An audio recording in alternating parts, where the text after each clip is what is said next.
Vers 18h, venant de Belfort pour cette 7e étape la plus longue du Tour, 230 km à 38 km/h en moyenne, comme prévu, le peloton des 22 équipes et 171 coureurs arrive de Saint-Rémy, longeant la Saône pour un sprint, après une petite montée au niveau du pont Jean-Richard. Certains spectateurs sont là le long des barricades depuis 10 heures. Cependant, tout commence sur les quais très tôt. Les camions arrivent de Belfort vers 2h et 3h du matin, puis on s'active.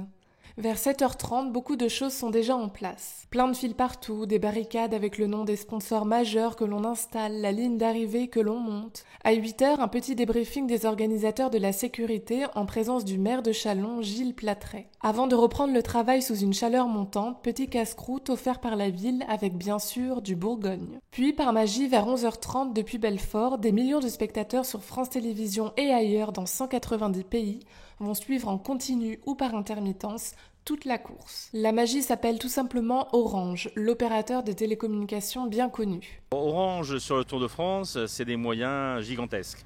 À savoir une équipe de 40 techniciens au quotidien qui suivront la course et une équipe d'une 50aine de techniciens locaux qui tous les jours nous amènent une fibre optique donc de 1 giga sur la ligne d'arrivée, une autre fibre optique de 1 giga sur la salle de presse pour alimenter toutes les télés du monde entier, les images, la diffusion des images, la diffusion des sons, la diffusion des photographes. Sur cette zone, c'est incroyable, il y a plus de 100 télévisions qui commentent en direct la course.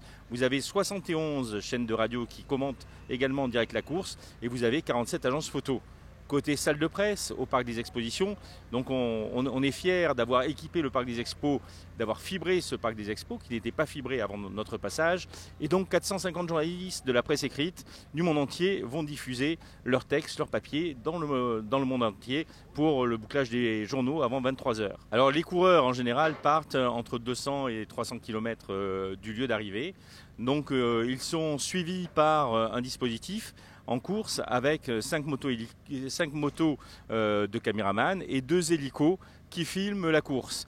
Nous devons, pour assurer la couverture et la diffusion, recevoir toutes les images qui sont filmées depuis le départ jusqu'à l'arrivée sur cette zone.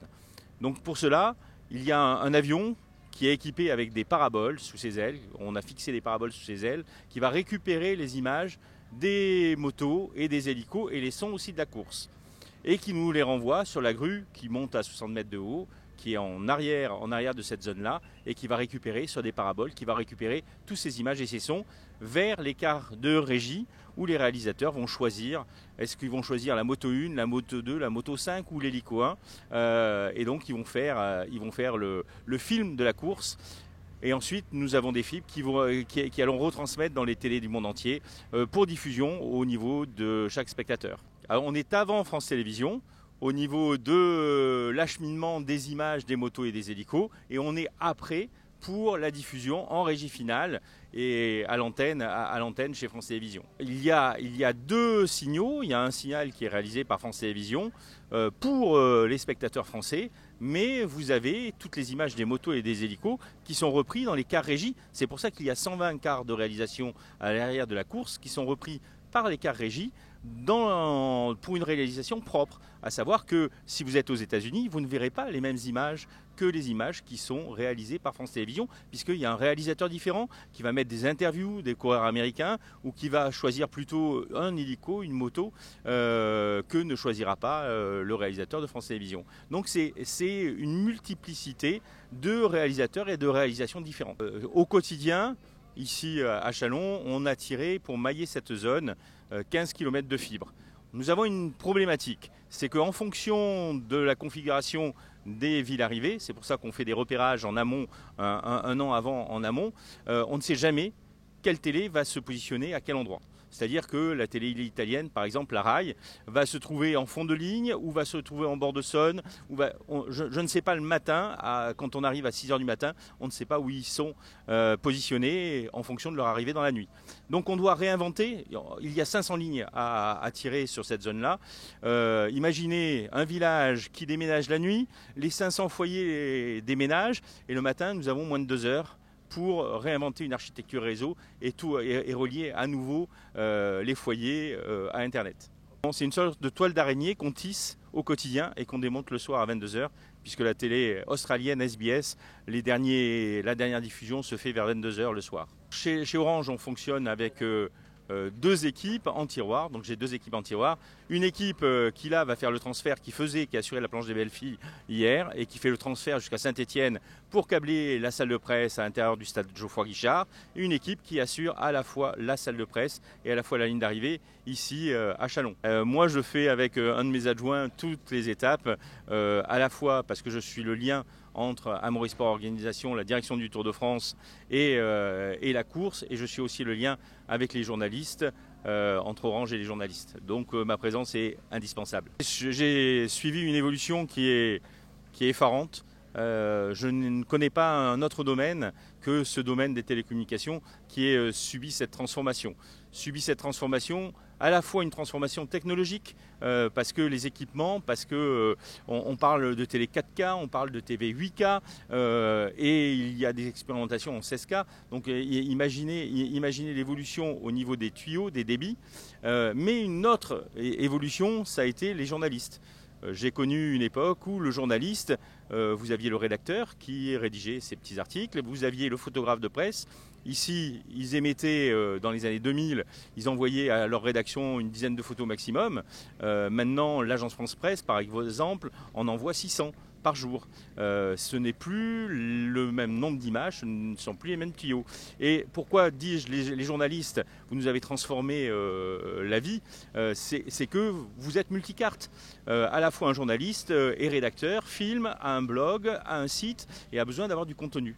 Donc c'est une situation exponentielle qui fait que nous sommes obligés d'augmenter les débits et les tuyaux et que nous sommes obligés d'être reliés à nos centraux téléphoniques locaux. Au niveau des écrits, nous avions des journalistes qui réservaient certaines lignes dans des bureaux de poste ou dans des bars tabac, qui s'arrêtaient, qui suivaient les coureurs, qui s'arrêtaient en plein milieu de la course, qui dictaient au téléphone quand la liaison, vous voyez bien, quand la ligne téléphonique marchait, qui dictaient leur papier et qui recontinuaient à suivre la course. Dans les années 80-90, un réalisateur ne pouvait pas réaliser de bout en bout une image en intégralité, une étape en intégralité. Pour une bonne et simple raison, c'est que les 200 km, la diffusion sur 200 km, la transmission sur 200 km ne fonctionnait pas.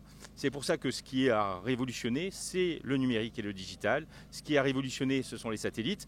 Et au lieu de mettre un quart de réalisation tous les 10 ou 20 km, maintenant on a une station relais, un station relais et des antennes qui sont sous les ailes de l'avion qui permettent d'acheminer les images vers cette ligne d'arrivée et de pouvoir filmer une étape dans son intégralité. Ce qui m'excite, c'est que le Tour de France, c'est du rêve, à la fois pour les sportifs, qui ont un intérêt sportif, à la fois pour des personnes âgées, des personnes alitées, qui ne vivent le Tour que pour les paysages. Pouvoir arriver à diffuser des images de bout en bout d'une course, pour moi, effectivement, c'est très excitant. D'être ici sur le 3e événement sportif mondial, après les Jeux Olympiques et après la Coupe du Monde de football. Il est très facile pour des Jeux Olympiques ou une Coupe du Monde de football de pré-câbler le stade à l'avance, de poser des câbles sur des chemins de câbles. Ici, nous n'avons qu'une année pour préparer le Tour de France et nous sommes complètement à ciel ouvert, avec une réalisation qui est bien supérieure au Stade de France. Et c'est un Stade de France qu'on déporte dans le plus petit village. À la planche des belles filles hier, très peu d'espace, mais on a réussi à créer ce stade et à reconstituer ce stade.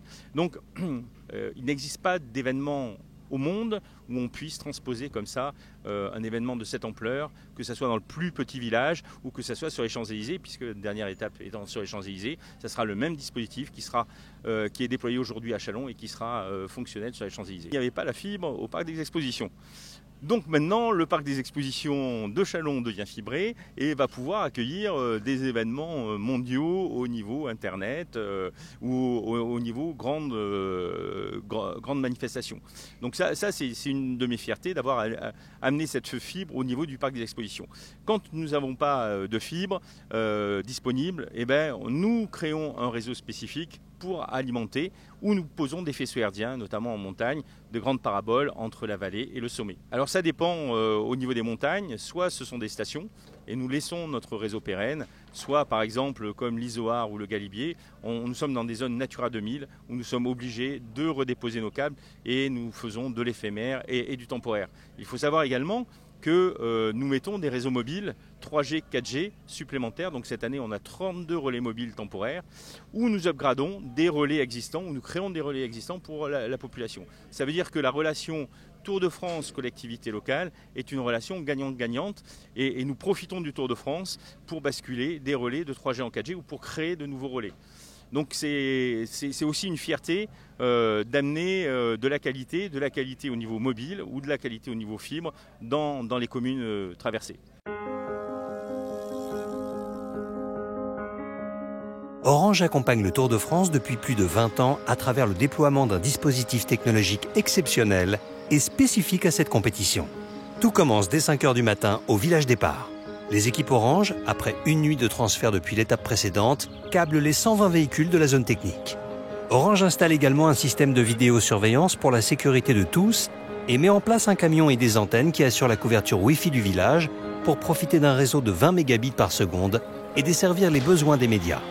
Du départ à l'arrivée, pour vous permettre de suivre la course dans les meilleures conditions, les équipes de France Télévisions, moto et hélicoptères utilisent une transmission hertzienne Globecast relayée par un hélicoptère et un avion relais. À 3000 mètres d'altitude, ils transfèrent les signaux, son et vidéo du direct, jusqu'à la zone technique d'arrivée à la grue qui diffuse aux différents quarts régies des télévisions du monde entier. Exceptionnellement, les flux audio et vidéo provenant de l'avion peuvent rencontrer un obstacle les empêchant d'atteindre directement la grue. Globecast met alors en place un dispositif avec une station satellite placée avant l'obstacle qui diffuse le signal via un satellite jusqu'à la grue. Pour répondre sur le parcours de l'étape aux besoins des médias TV, mais également des radios, de la presse, des partenaires et de la sécurité, Orange installe 750 points intermédiaires, des connexions haut débit acheminées par câble depuis le camion principal Orange dans la zone technique d'arrivée. Mais ce n'est pas tout. Sur les 750 points intermédiaires, 21 sont des points chrono. Installés le long de la course, ils permettent d'établir les classements provisoires et de diffuser la photo du sprint. Pour profiter du réseau même au sein de la course, Orange équipe les voitures de l'organisation et des journalistes avec l'Airbox 4G. Elle délivre 10 connexions Wi-Fi simultanées dans les véhicules.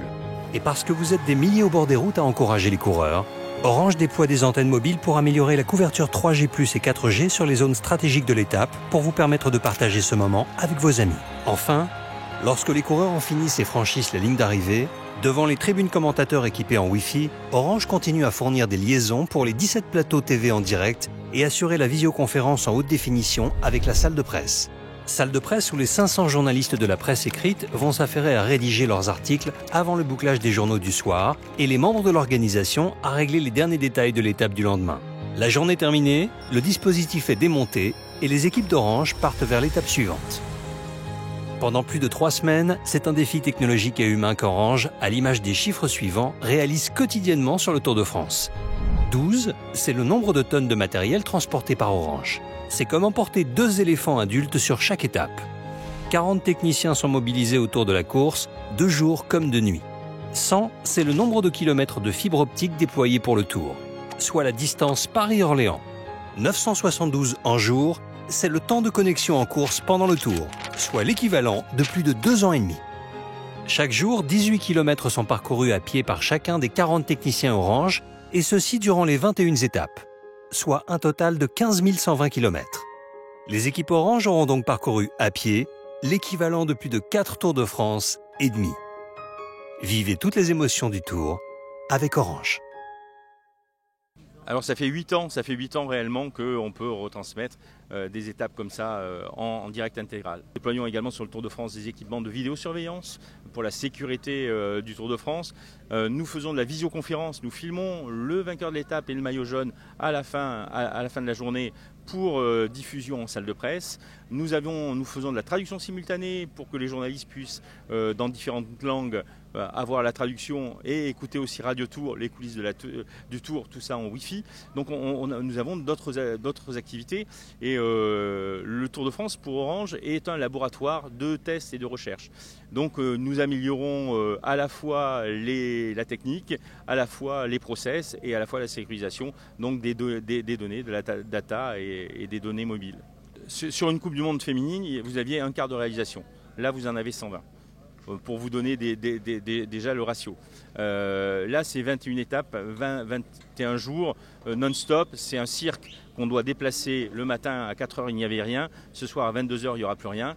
Et nous remontons le Barnum le lendemain, sachant que nous sommes fragiles avec des intempéries. Il peut y avoir de la pluie, de la grêle. Il peut y avoir, on a connu des conditions dantesques au sommet du Ventoux. Et dans la nuit, à 1 h du matin, le directeur du Tour, Christian Prudhomme, nous a demandé de déplacer cette ligne d'arrivée de 8 km en contrebas au Chalet Renard, qui était beaucoup plus abrité pour que les coureurs puissent assurer l'étape du Ventoux. Et toute une autre partie de la zone technique partait à Vaison-la-Romaine, à 18 km de là. Donc il a fallu dans la nuit tirer des câbles avec une lampe frontale, des conditions, des rafales de vent à 100 km/h. Enfin, c'est vraiment des défis que seul Orange peut relever. Alors c'est toujours compliqué, on a des domaines de fragilité.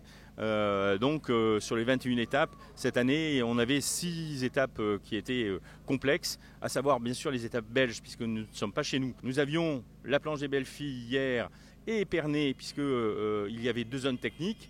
Et nous avions là prochainement 2 étapes dans les Pyrénées, qui sont le Tourmalet et le Prat d'Albi, où nous sommes au sommet avec 2 zones. Et à la fin, nous aurons Valloire et Val Thorens. Si les journalistes de la presse télévisée radiophonique et les quarts de réalisation sont sur la ligne d'arrivée, leurs collègues de la presse écrite sont eux au parc des expositions à 1,2 km. Celui-ci est transformé en une salle de presse, une des plus grandes du monde. Nous sommes ici dans le camion visioconférence qui sert à faire une liaison entre la ligne d'arrivée et la salle de presse pour que les journalistes qui sont en presse écrite puissent poser des questions aux coureurs, le gagnant de l'étape et le maillot jaune. Alors la zone mixte, c'est l'endroit où la presse écrite, les TV, les radios, non, sauf la presse écrite, les TV et les radios posent des questions aux coureurs qui ont des maillots distinctifs, le gagnant de l'étape, jaune, blanc, à pois, vert. Les coureurs, ce qui se passe, c'est que quand ils arrivent après la ligne d'arrivée, ils viennent dans cette zone, donc ils vont se changer, se nettoyer pour ne pas taper froid. Ils vont récupérer leur maillot sur le podium. Ils vont répondre aux questions de France Télévisions et ils vont répondre aux journalistes des radios ou des TV étrangères et aussi passer au dopage. Dans la zone mixte, on fait aussi une captation pour les journalistes qui sont dans la presse écrite. Donc que ça soit, on fait une captation vidéo et audio. Donc on prend les vidéos des interviews qui sont faites par les TV ou les radios.